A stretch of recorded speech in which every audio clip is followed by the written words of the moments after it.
Pensiya məbləği Azərbaycanda bütün vətəndaşlar üçün eyni olmur. Onun həcmi bir sıra əsas amillərdən asılıdır.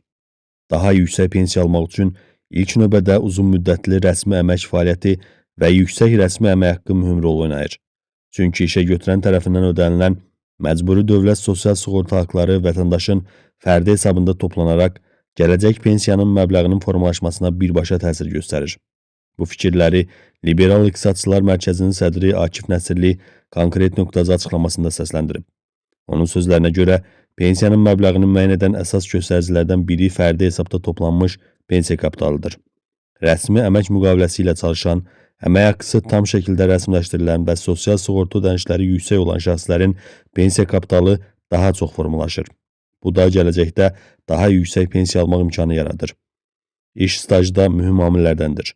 Uzun illər fasiləsiz çalışan, əmək münasibətlərini rəsmi qaydada rəsmiləşdirən şəxslər həm pensiya hüququnun formalaşması, həm də pensiyanın məbləği baxımından daha əlverişli mövqedə olurlar.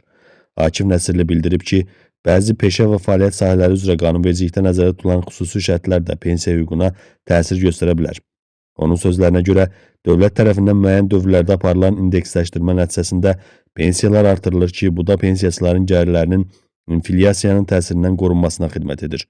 Ekspert vurğulayıb ki, yüksək pensiya almağın əsas şərtləri uzun müddətli rəsmi məşğulluq, yüksək rəsmi əmək haqqı, sosial sığorta haqlarının vaxtında və tam həcmdə ödənilməsi, kifayət qədər pensiya kapitalının formalaşdırılması və qanunvericilikdə nəzərdə tutulan tələblərin yerinə yetirilməsidir.